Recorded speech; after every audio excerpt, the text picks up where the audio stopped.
I think you need to be clear for you on why you're doing this.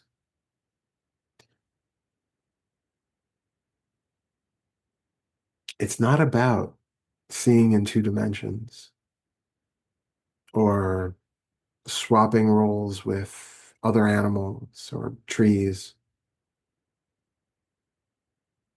It's not about having the most blown out state of consciousness that you can. It's not about seeing visions of gods and angels and other beings. What is the point of that? What do you think that actually gives you?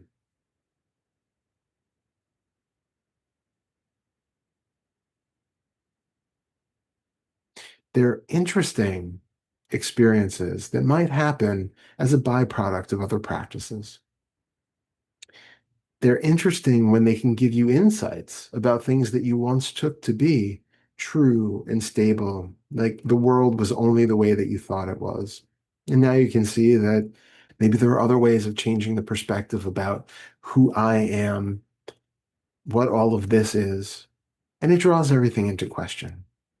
And where we want to be is in that place of questioning, not so that we can find an answer, but because in that questioning space is where a profound magic happens.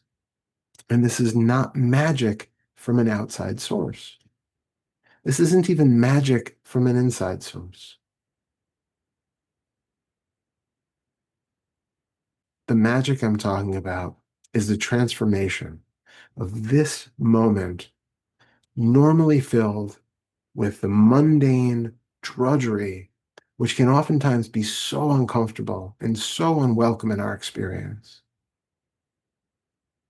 The transformation of that normal, mundane way of being into something which is quite neutral, not expansive and blown out and psychedelic, but content, perfectly fine. That is the best we are looking for. Perfectly neutral, perfectly fine. Can you handle that? All of those blown out, exalted states are just peak experiences on the path to this. You can't live in those peak blown out states.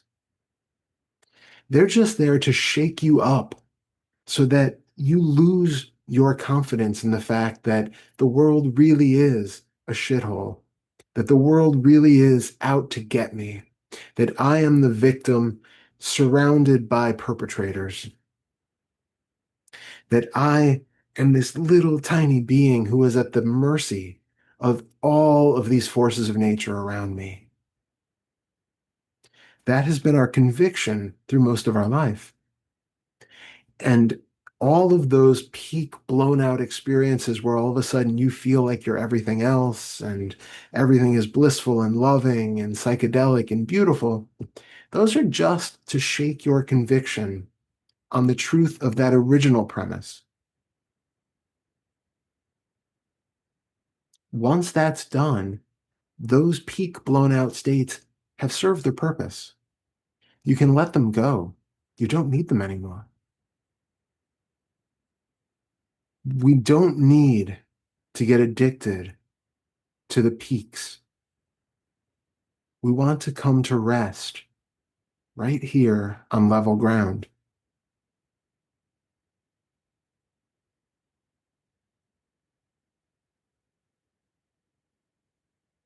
right here in your experience. Can you be absolutely fine? Just be okay. We start out looking at experiences and sensations in the body that seem to be distinctly unpleasant. And we feel into them as much as we can. to recognize that that unpleasantness is just an overlay. Nothing is really inherently unpleasant. It's our relationship to it. It is the thought that pushes it away, that colors it, that says there's something wrong with it and it needs to change. So we come down into the sensation as intimately and deeply as we can to find that it is at its core just neutral sensation. It's just energy. It's not even particularly strong energy. It's just tingling. And then we can also take those wonderful experiences, those feelings of bliss and love and all the positive affects that we usually strive for. And again, they're fine, but we also don't want to play favorites. If we decide that we only want to investigate the uncomfortable sensations and leave all the good ones, then we're not really being honest with our practice. It's fine that they're there. It's fine to enjoy them, but we should also be interested in what they really are underneath the facade of bliss and love and peace and happiness. Can we also come down directly, intimately into those sensations and find the inherent neutrality in them? The problem is when we get attached to either being free from pain or being enveloped in loving bliss, we're always susceptible to the whims of impermanence. Neither will last. At some point, there will be pain, and at some point, that loving bliss will fade. It's okay that either of them are there, but if we can find that middle way, that point of balance where we are non-attached to either coming or going, they are free to be, they are free to pass by. Because we can feel underneath that both of them are inherently neutral. Equanimity comes about because we are really in tune with our experience, not in spite of it.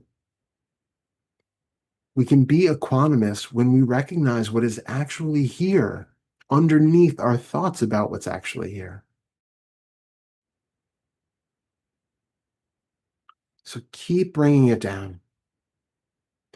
And then you will notice when you have this deep, content equanimity that you don't need those other peak states. You have found what you were looking for in the stability of solid ground. You don't need to travel up to the peaks anymore. And it's also okay if you wander into the valleys. You can do either, but you don't need either. If you get up to a peak and you fall back down to level ground, it's fine. You know it's temporary, and you know that underneath the goodness and the excitement of that peak, there was always just level ground down here anyway.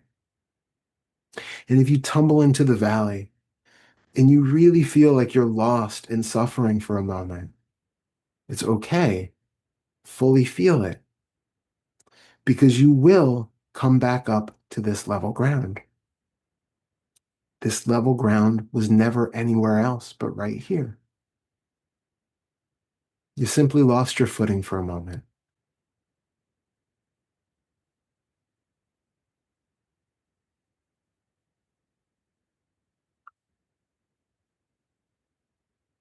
Each state, the peak and the valley, is impermanent. Even the level ground is impermanent. That's why you sometimes find yourself being lost in a peak or a valley. But you can always find your way back to stability when you know where to look. and you look in the place of the most intense sensation. It's ironic that the contentment of stillness and simplicity in this particular moment is always right underneath the most intense sensations that you can find, both the intensely painful and unwelcome and the most intensely blissful and craved. When you come down into the direct sensation of each, it is just this stability. It is this level ground. It is this calm. It is this state of stillness, simplicity, and contentment, and that is all that there is. That's your baseline. Now feel free to go wander the peaks and the valleys, but know that you can always come back to this. It's like the peak and the valley both have energetic portals. It's like a swirling door. No matter where you are, you can always find this portal. This portal is the sensation, and you can walk directly into it, and it will bring you out here, home, on level ground. So when things get too intense in either direction, go directly into the portal of the sensation and find yourself back here.